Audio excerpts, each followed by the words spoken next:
Chigawo cha kumazuro Limpopo FM ndi Comrade Ntanyo wa programu ija imene timaicha nkhanga zaona amalawi mwalonjezo tinanena zonoti tibwera kuti tikuwuzeni kuti kwa gwanji kumwanza komanso nduna ya boma imene ikuzitchula kunena kuti nduna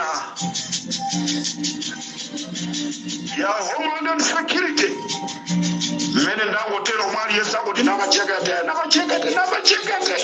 ovala machekete tikumalawa ali kwa ambiri ndiyano kuti namachekete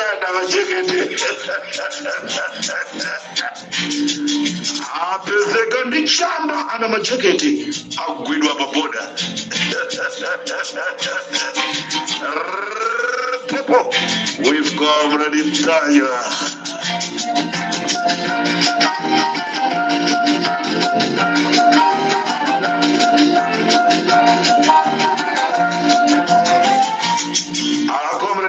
Wa kubwera ndiye kumeneko ndikutenthako ndiye kuti apapa ndiye kuti mutisiya palo sitikalaso pahaya ndiye kuti tikhala tikumvesera nkhanga zaona mpaka kufikira kugona Limpopo ndi Comrade Ntanyo pa Limpopo FM chigawo cha Kumazulu.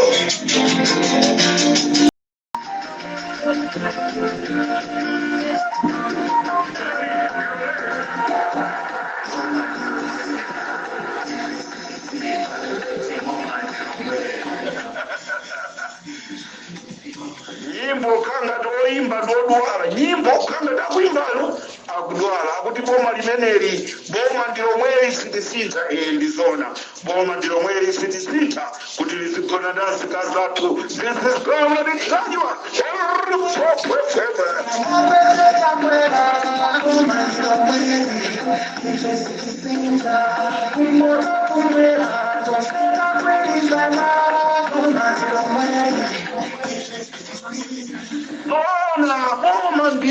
boma ndilo mweri sitisintha kuti bomali lizigona ndasi kazatu. Limpopo FM with Comrade Ntanyo.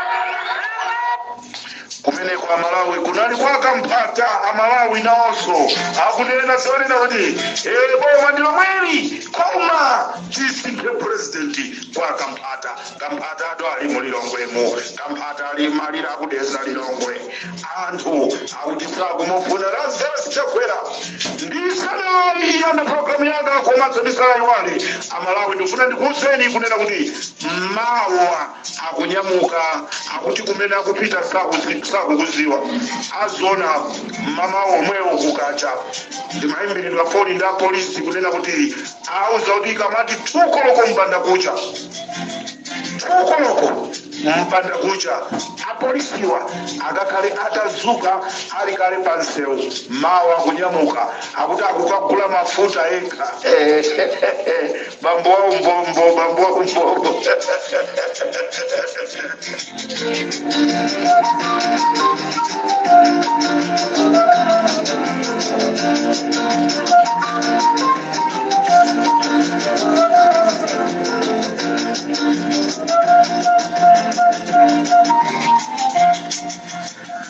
anduna Homeland Security anatenga wa polisi ndikukamusiya kuboda ndicho linga chonena kuti azagwirira ntchito katundu akamachoka maiko akunja komanso akamachoka ku Malawi kutuluka kupita maiko akunja iye azithamangira kuti apange clearance ndipo wa polisi ameneyi akukhalira pamwanza pa boda ndipo dzina lake ndi Maluwa Maluwa ndi wa polisi amene ali wa PMF amene akukhala pa boda ndipo titapanga kafukufuku ameneyi akukhalira mmudzi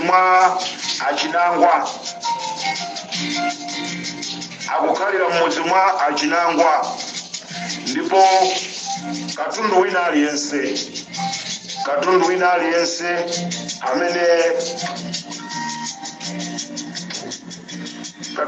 aliyense amene akumalowa paboda pamenepa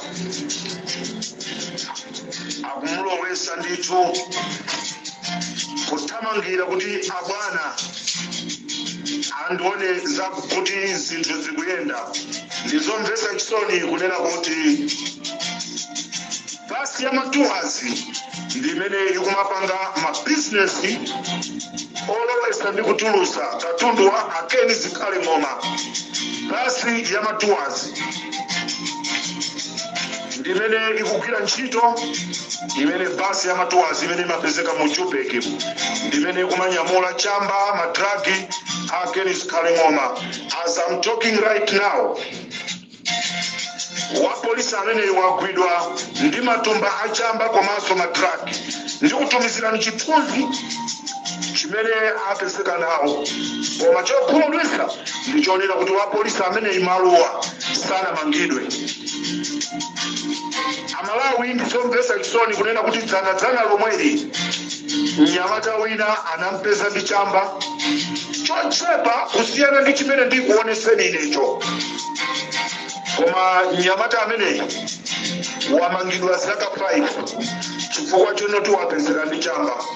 Lero ndifuna ndidziwe kunena kuti how special Mr. Maluwa he is atapezeka ndi chamba ndi madragi pofusidwa iwo ayankha kuti ndizabwana anthu powafusa abwana ake ndi ndani akeni zikhale ng'oma mpaka Amaluwa asidwa.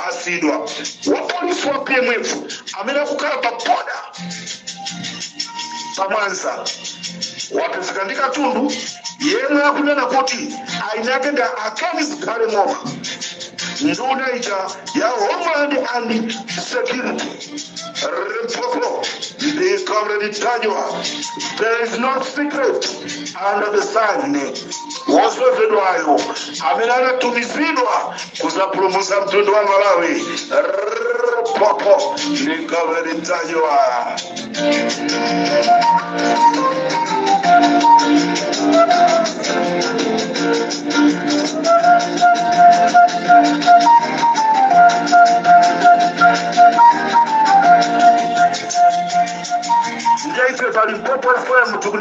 This is not fair. Pakufunika mwana ameneyi atulusidwe.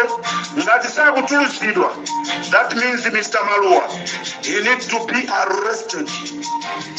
Ngati Maluwa sakumangidwa, ifali mpopo tipeza anthu kuti agwira Maluwa amangirire pa mtengo anthu muzapeza popo mmamawa.